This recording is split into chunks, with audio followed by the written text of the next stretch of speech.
Greetings and bienvenue, midnight crew. Thank you for returning to this broadcast, and welcome to new viewers joining us for the first time. If you like a video, then feel free to subscribe. First, I want to say I don't usually use X, because I think a lot of you are batshit crazy, but I enjoyed this thread, so I thought I'd give back to it.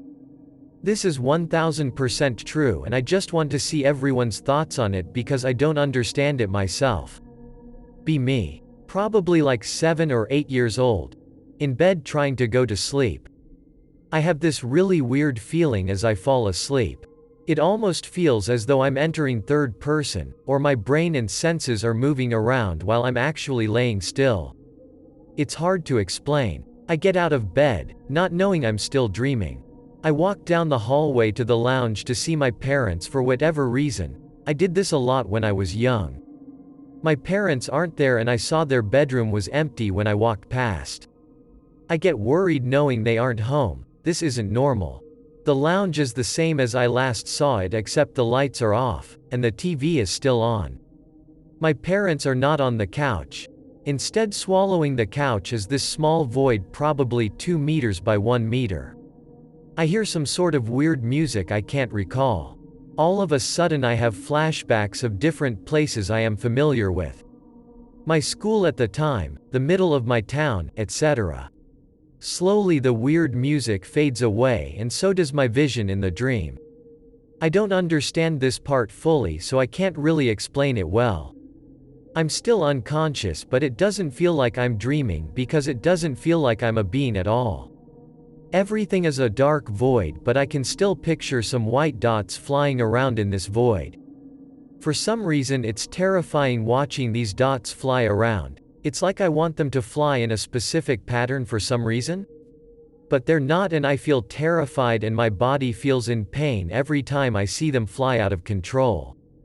I can't recall what pattern they were meant to be flying in, but anyway, that's the best I can describe it. I wake up properly from the dream now. I am completely wet from sweat and I run to the bathroom and vomit, extremely nauseous and dizzy. Barely able to stand up. My mother wakes up and comes to check on me, and I just explain that I must have eaten something bad or something. After like 10 minutes I calm down and go to bed. Fall asleep pretty fast because I feel absolutely exhausted. Fast forward a couple of months. The same dream happens again. A few things to note, however. When falling asleep I feel the exact same feeling as last time, and I recalled this at the time. When I walked down to find my parents, I heard the weird music again and thought to myself, wait, I remember this song. There were far less flashbacks to locations from my past. After I wake up the same shit happens. Vomiting, extreme nausea, and feeling completely exhausted. Fast forward to now. I have had at least 20 instances of this dream occurring spaced out over the years. While 2 happened in that year I described, they are getting less common. Last time I had one was last year. Over the years I have kinda become more aware of these dreams and have taken note of differences between them and my thoughts on them. Here they are. The fake waking up and walking to the lounge to find my parents gone has stopped happening now. Although every time it did happen, I always had the thought in the dream that I remember the music that was playing. However, after waking up, I can't even remember a single part of the song. Over time the dream has been reduced to just the part in the void with the flying dots. On multiple occasions, I have felt myself slipping into this dream, but then been too scared to sleep. I then lose this feeling and don't have the dream. On one occasion, I have vomited a decent amount of blood, and on 2 other occasions I have had a severe nosebleed after waking up. On one occasion, I caught myself just as I was about to fall asleep. I opened my eyes and saw some sort of white light bleeding in from my windows, and flying through the room, out the door, like some sort of cloud being sucked out the room. However, this may have just been sleep paralysis or something. The third-person feeling has just gotten way more common. It feels like an out-of-body experience or something. All in all, my thoughts on this dream are hard to father, but I genuinely feel as though I'm slipping into another dimension I can't understand or something, But I don't really believe that much in the paranormal, even though I love reading stories like the ones in this thread. The void with the dots flying around is just inexplicable and makes no sense to me, yet these dreams exhaust me. I feel kinda paranoid posting about it for some reason. I have one from my trip to Norway. Cousin just married this man. Let's call him Dag. She moves to Norway with him. He is a nephrologist and my cousin is in pediatrics, researches, so they're both loaded. Huge house in the countryside, beautiful scenery and great climate. Adopted a little girl together, 4 years old. Since I missed their wedding reception due to some health complications, they offered me to come visit with mom and brother. These MFs even paid for tickets. I basically ended up spending almost 4 weeks in this mansion, cabin in the woods. It was awesome for most of the time, right until we had the incident with their daughter. We were outside. Winter was getting a little too chilly, but nothing out of the ordinary. Girl, let's call her Anna, is playing inside in front of this big crystal slide door. Dag and I watch her as we cut wood. Mom is in the kitchen. It literally happened in seconds. Turn to put wood in the cart, turn back, Anna is gone. Dag is weirded out but calm, figures she just moved to another room. Go inside, no sign of her. I doubt she moves that fast. I feel panicked. Mom is in the kitchen staring through the window. Mom, have you seen Anna? She literally flinches like I scared her even though I approached her from the side. She immediately panics too, goes to the basement to look. Dag is upstairs. I go to look outside when I discover the slide door is wide ass open. Oh fuck, oh fuck, oh fuck. Scream for Dag and Mom. Both my brother and cousin are in town, so we called them as well. Dag and cousin are in tears as they call their neighbors and the police to inform them. Mom is freaking out too. Eventually a search takes place, police take statements, etc. We're talking about a 4-year-old without proper winter clothing walking around what is soon to be a snowstorm. Of course we're all shitting bricks. We spent all night looking for Anna in the forest with the help of the police. Mom keeps bawling her eyes out. It's 4 a.m. My fingers feel frozen. Dag has a sunken, reddish look on his face, and I could tell he was thinking what I was thinking. Suddenly, the neighbor screams for us. We hear crying, and we see him coming out with Anna in his arms. Never felt so relieved in my life. Dag is praying and thanking God while cousin holds her child. So, what is the creepy part of this story? It took me a few days to realize, because at that time I was too busy tending to my family to notice. Anna didn't seem cold. She wasn't even shivering when we found her, and she only had a jacket on. She was only wearing socks, no shoes and no gloves. 0 tears. Anna is a smart girl. Yet when she talked to us she looked like she was having issues forming easy sentences that I knew she had spoken before. I vividly remember thinking this in bed at like 10 p.m. one day before Mom, my bro and I had to leave. I felt unnerved for some reason, and went to talk with my cousin about it. This is probably due to the trauma. Stunted speech is a normal reaction. But why isn't she sick? It was freezing out there. Where did she even go to survive? My cousin gives me a confused, then angry look and basically shouts at me asking if I'd rather have her dead instead. I backed up, honestly shocked she reacted that way, but I start feeling guilty and I apologize. Don't even bother to mention this to Dag anyways. We say our goodbyes, the two thanks us for being there to help, cry some more, etc. We went to say goodbye to Anna. She's chewing on a pine cone, giving me that empty toddler stare, always staring directly at me. Okay. Fast forward a couple of months. Life is as normal, Dag and cousins sending pics to the family group chat of Christmas decor, daughter and whatnot. I sent them my good wishes, and not 10 minutes afterwards Dag sent me a DM, which is weird cause we've never talked that way. Exchange pleasantries, blah blah blah. The whole time it feels like the typical forced convo. Hey Anon, cousin said you had a convo with her that really upset her. Can you tell me what it was? Oh shit. I think I'm about to get cussed out by him too. Tell him anyway. I spent a solid 5 minutes watching the little typing dots on the screen move and disappear, move and disappear. It's okay. Just checking if you two are fine now. Bullshit.jpg. He then proceeds to tell me that Anna picked up a hazelnut from the ground and ate it the other day. I immediately ask if she's okay, since I know that Anna had quite a few nut-related allergies. My mom gave us the specifics since we were going to bring snacks and whatnot for the trip. She's okay, no swelling or rashes this time. Oh. Okay, cool. That's great. Once more he spends a few minutes typing. Just wanting to catch up with you. Thanks a lot for your help. Sorry about the fight, we were all scared. Your cousin won't leave Anna's side now, haha. The whole interaction is awkward, but I leave it at that. Later that same night I'm brushing my teeth in my room and I swear I hear a kid's laugh, scream like a little bitch. Go to sleep with the door closed. And that's about it. I'm confident something bad happened to Anna inside those woods. Me and my cousin haven't been talking as much since then, which is weird because we've been good friends since childhood. Dag constantly invites me over, but I don't want to go, and I feel guilty about having those thoughts.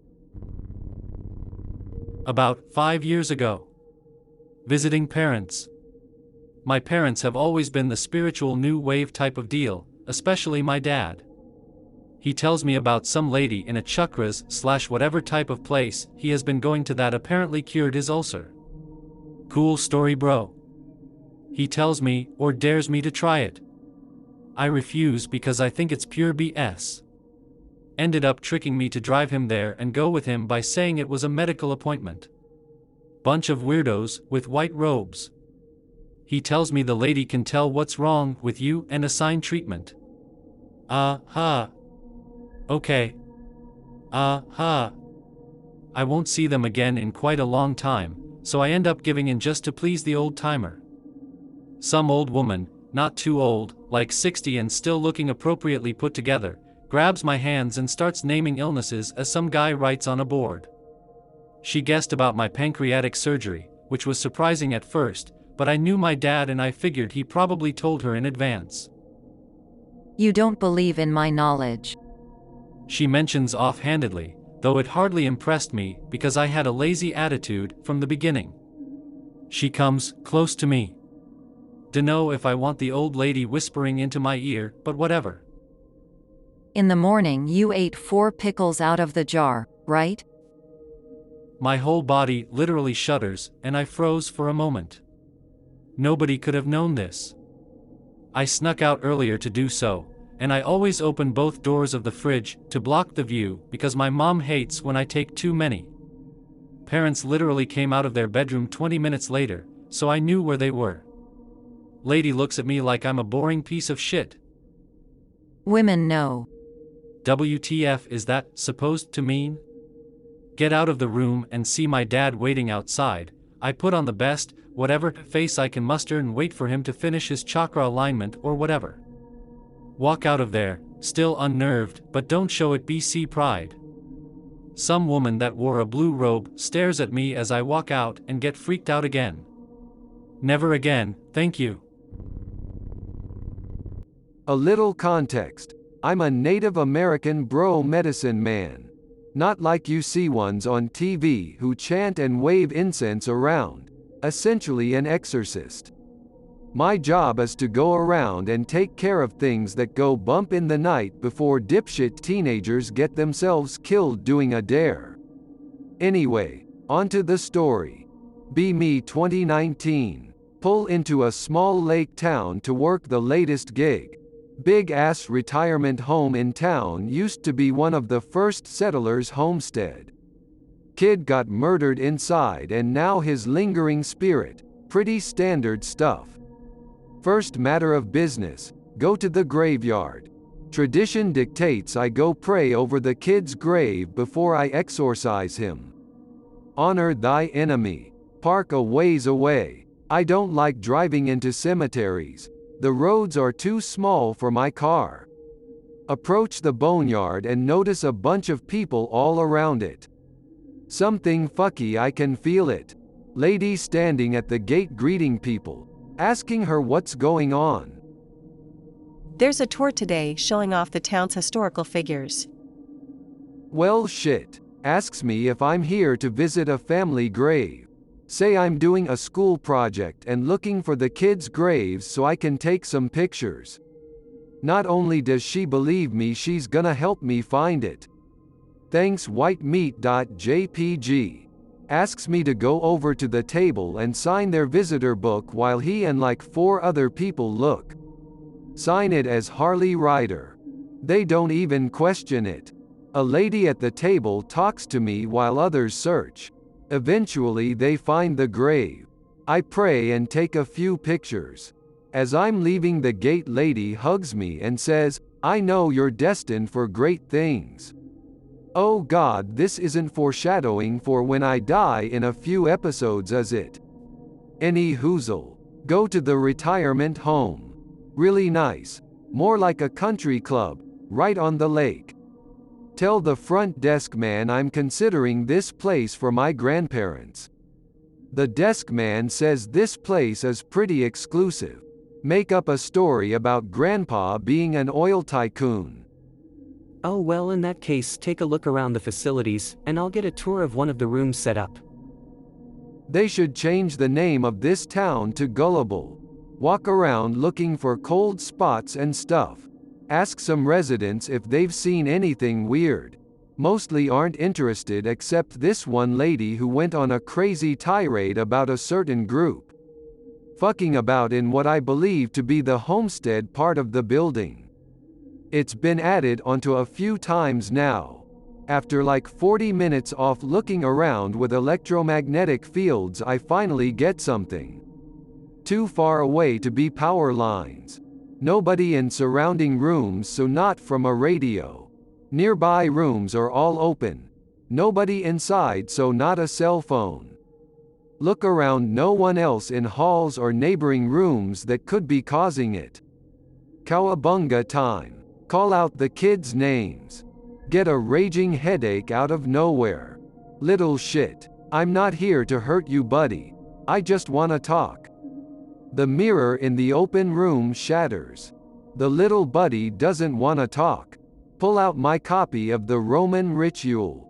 Try to find what I'm looking for. A bit dyslexic, so in these situations books can be hard to navigate. Find the passage I'm looking for. Start reading. Lights start flickering. A couple of doors slam. Like Zoink's Scoob. Keep reading. As I'm on the last couple of lines, I catch something in the reflection of a shattered mirror. Little kid and he's mad dogging me. Not today, Satan. Finish passage. Lights cut, then come back. Look in the room, no kid. Look in the mirror, no kid. Check EMF, no kid. Good times. As I'm leaving, the desk man catches me. We've been looking all over for you, we're ready for your tour. Say I'm not interested. Grammy wouldn't like the lady. Seems like they know who I'm talking about. Take off, another job done. I still get headaches from that little shit sometimes. I hope that you enjoyed tonight's broadcast. If you enjoyed tonight's story, then please subscribe to the channel, as more green texts will appear daily. A new broadcast will appear when the clock strikes midnight Central Time.